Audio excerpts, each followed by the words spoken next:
उत्तर प्रदेशीय प्राथमिक शिक्षक संघ जनपद शाखा बलिया की बैठक स्थानीय अध्यापक भवन में की गई। बैठक में उत्तर प्रदेशीय प्राथमिक शिक्षक संघ के सभी क्षेत्रीय इकाइयों के अध्यक्ष, मंत्री और जिला कार्य समिति के सदस्य उपस्थित थे। सभी ने एक स्वर से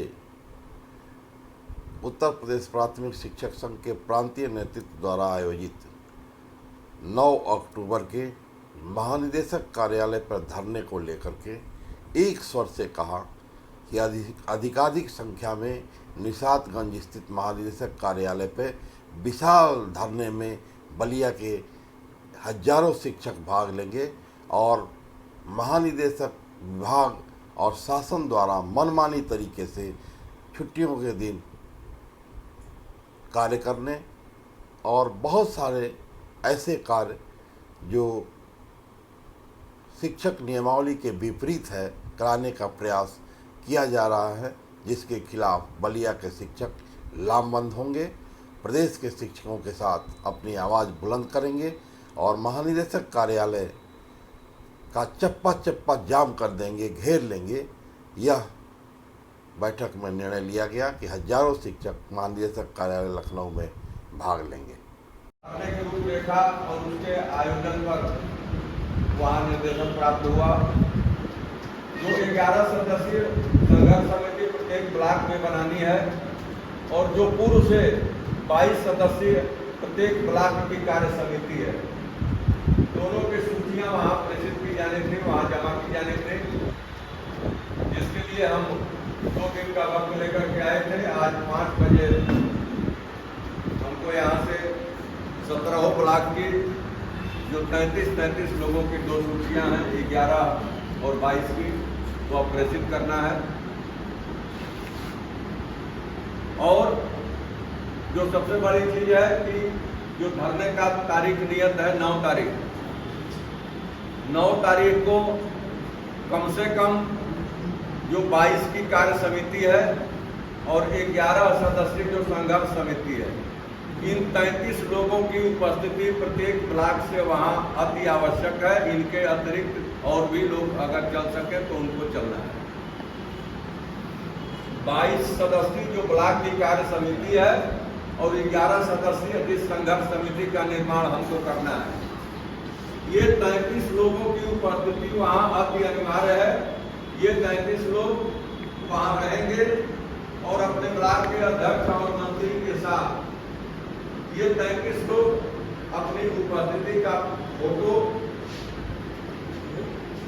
मांडलिक मंत्री जो लोग हैं उनके व्हाट्सएप पर भेजना है।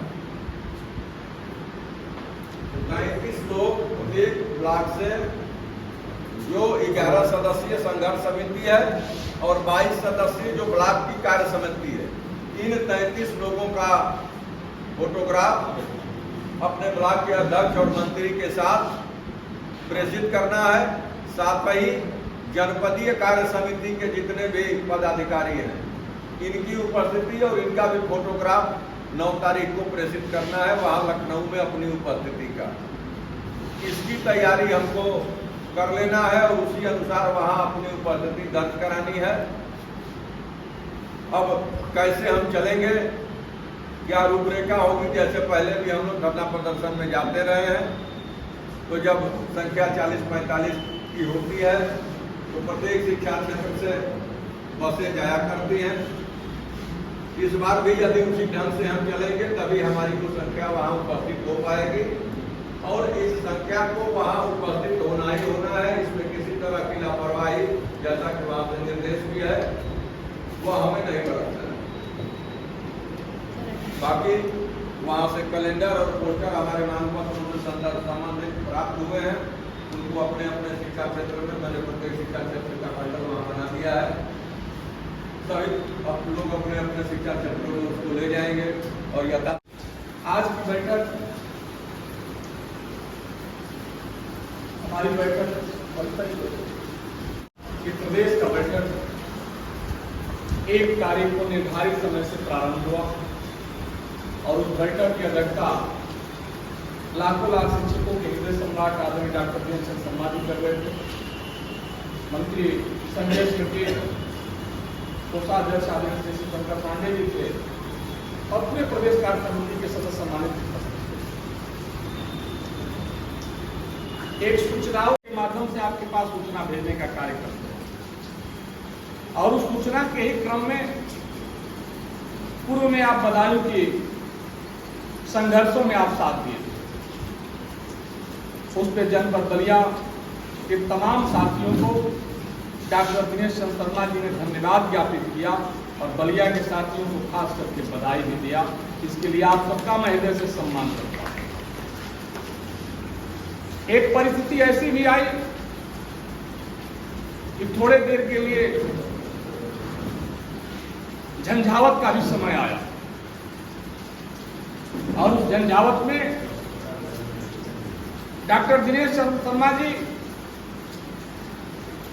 अपने वरिष्ठ उपाध्यक्ष के पद आग बबूला हो गए और संदेश क्या था कि जो 4 तारीख की पूरे प्रदेश में बैठक था और 5 तारीख को उस ज्ञापन की रजिस्ट्री जो भेजा गया था महानिदेशक कार्यालय के लिए महानिदेशक को, उस रसीद को मांगा गया, रजिस्ट्री की रसीद मांगी गई और जो ज्ञापन दिया गया था जिला बेसिक शिक्षा अधिकारियों को उसकी कॉपी मांगी गई। संजोग से वरिष्ठ उपाध्यक्ष जी सिद्धार्थनगर के रहने वाले हैं और वहां के अध्यक्ष भी हैं। जब समीक्षा हो रहा था तो सीधे सीधे डॉक्टर दिनेश शर्मा जी ने कहा कि जब माननीय वरिष्ठ उपाध्यक्ष जी सिद्धार्थनगर के अध्यक्ष जी समय से पेपर नहीं जमा कर सकते हैं तो बाकी का मैं क्या हाल लूं, और ऐसे इस परिस्थितियों में या तो आप काम करिए अन्यथा इस कार्यक्रम को छोड़ दीजिए आप। और कहे कि मुझे अध्यक्ष नहीं करना, ऐसी परिस्थितियों में अध्यक्ष नहीं कर सकता। प्रदेश उपाध्यक्ष जी कह रहे थे कि मैं 4 दिन तो आप ही के साथ यात्रा किया, और सीधे कहे कि 4 तारीख को 4 सितंबर को आपने जनपद में धरना दिया था, 5 तारीख को मैं लिख दिया था, आप मेरे पीछे ही रात भर घूमते रहे, इससे कोई मतलब नहीं है मुझे। आप अपने जनपद के साथियों का काम करिए और मजबूती के साथ जिस पेपर की आवश्यकता उसको लेकर के आने का कार्य करिए। फिर भी जो सदन के उत्सव थे, बात के दरमियान आदरणीय अध्यक्ष अजीत पांडे जी, मैं आपको बताना चाहता हूं, आप सभी को बताना चाहता हूं, वो समीक्षा कर रहे थे कहां से कितने लोग थे। जो हमारा बधाई का कार्यक्रम था वह संख्या कहां कम थी और कहां के लोग नहीं थे। एक दिन हम लोग बैठे थे, चर्चा हो रहा था कि किस ब्लॉक के अध्यक्ष और किस ब्लॉक के मंत्री जी नहीं गए। हमारा सोच सिर्फ यह है कि अगर जितेंद्र सिंह बलिया से नहीं आएंगे तो बलिया के कौन साथी लेकर के आ रहा है, किसके नेतृत्व में व्यक्ति आ रहा है, उसको रास्ते में कोई दिक्कत हो रहा है तो कौन संभालेगा, किससे मैं वार्ता करूंगा। लेकिन हे इंद्रदेव, मैं आपको धन्यवाद ज्ञापित करना चाहता हूं, आपको संस्मरण करते हुए प्रणाम करता हूं। मैं आपके बीच कह रहा हूं, अगर मान लीजिए हमें 51 लेकर के जाना है और 4 ब्लॉक न जा पाए तो हमारी संख्या तो 36 ही होगी, फिर वो 12 की पूर्ति मैं कहां करूंगा। ऐसी परिस्थितियों में एक ऐसा भी समय आया कि जब उन्होंने आवाज, जब शाम का समय हो गया, जब लखनऊ से विदा होने की बात आई तो माननीय वरिष्ठ उपाध्यक्ष जी और मंत्री आए, तो जब वार्ता के समय यह बहुत आवश्यक नहीं था, लेकिन मैं सोचा कि निश्चित रूप से आपके बीच कहा जाए। आदरणीय कोषाध्यक्ष जी, मैं आपका भी स्वागत करता हूं और नवानगर का अध्यक्ष जी भाई भूपेंद्र जी, आपका भी स्वागत है। एक समय आ गया, अध्यक्ष जी ने स्पष्ट शब्दों में कहा,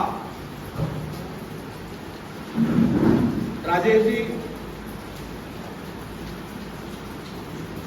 जितेंद्र जी,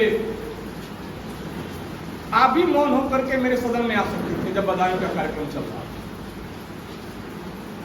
मैं आपसे नहीं कहा था कि आप नारे देते हुए अपने साथियों के साथ आवाज देते हुए आइए। आपने अपने गले को, कोई जरूरी नहीं कि रिकॉर्ड ही रखिए, आपने अपने गले को 15 से 20 मिनट तक कष्ट दिया होगा। और मैं भी उम्मीद करता हूं कि पूरा प्रदेश वहां बैठा था बदायूं में। और जब मौसम बरसात का होने लगा तो उस परिस्थिति में आप भी किसी कमरे में जाकर के अपना चेहरा ढक करके छुप सकते थे। मैं डंडा लेकर के आपको नहीं ढूंढता, लेकिन धन्य है बलिया के लोग कि उस पूरी बरसात में पूरे प्रदेश का मान और सम्मान बचा करके रखे। इसके लिए आप लोग धन्यवाद के पात्र हैं, बधाई के पात्र हैं। और जो मेरे साथी साथ थे 20 मिनट, मैं क्या कहूं, जब तक बरसात होता रहा तब तक बाबा भिगू जी और बलिया गूंजता रहा, पूरे प्रदेश में गूंजता रहा। आप वीडियो के माध्यम से भी देखे होंगे, अगर किसी सज्जन साथी को व्यवस्था आया होगा तो पूरे सुव्यवस्थित तरीके से आपका कार्यक्रम चला। और मूल उद्देश्य, जब 11 की सूची प्रदान करना था तो हम लोग पहली बार, आइए प्रणाम, आपका भी स्वागत है पंद्रह मंत्री जी। पहली बार भूल हो गई थी, माननीय शक्ति मिश्रा जी से वार्ता हुई तो कहे कर लिया, आप सबसे मांग करके ना। लेकिन वहां जाने पे महाराजगंज के साथी ने कहा कि अध्यक्ष जी पूरे ब्लॉक की इकाई से 11 की समिति देनी है आपको, संघर्ष समिति, ये जनपद का नहीं है सिर्फ। अब हम लोग सत्ते में पड़े और अंत में प्रयास हुआ कि हम लोग दूरभाष के माध्यम से आपको सूचित करके आपसे मांग ले सूची। फिर उसके बाद बलिया ने हठधर्मिता निभाई और कहा कि 2 दिन बाद मैं आपको सूची दे दूंगा, लेकिन कान में कहना पड़ा, जिसका तो बड़ा शर्म लग रहा था, क्योंकि पढ़ने में दिक्कत हो गया था, बुलबस हो गया था, नहीं तो नहीं होता। उसके बावजूद भी बलिया को सम्मान के साथ दृष्टि से देखा गया। और जो मेरा मूल मंत्र, जो आने वाला दिन 9 तारीख का है, मैं दूरभाष के जितने लोगों से मुझसे कहा गया कि आप वार्ता करिए, मैं किया, पाणे जी भी किए, मिश्रा जी भी किए, जितेंद्र प्रताप भाई जी, जिसे व्यवस्था हुआ किया गया। एक मेरा मूल मंत्र जो व्यवस्था है, संघर्ष संख्या के बल पे होता है। और जब आपके पास संख्या नहीं रहेगा तो आप कमजोर हो जाएंगे। आप बलिया बीएसए के खिलाफ कई बार लड़े और हमेशा जीत जाते हैं। डॉक्टर राजेश पांडे जी लिखते हैं कि आप 70, 50, 65 और कितने संख्या में आइए 10 बढ़ करके आप आ जाते हैं, सम्मान सुरक्षित हो जाता है। लेकिन जिस दिन आप 50 की उम्मीद करेंगे और आपकी संख्या अजीत पांडे 20 लेकर के आएंगे, मैं उस दिन असफल हो जाऊंगा। और उस असफलता के दिन अधिकारियों के ऊपर पड़ेगा। जिस दिन मुझे महसूस हो जाएगा कि जितेंद्र सिंह कहने से कुछ नहीं होने वाला है, वह 1 बार 2 बजे का समय दे करके वो 3 बजे भी आपके साथ नहीं बैठ पाएगा। लेकिन जब उसे महसूस होगा कि इनके पीछे पूरा 8000 जमात खड़ा है, 5000 लोग कभी भी आ सकते हैं, तो दौड़ करके आएगा। 4 बजे वार्ता करनी होगी तो 4 बजे बैठेगा, 8 बजे जरूरत पड़ेगी तो 8 बजे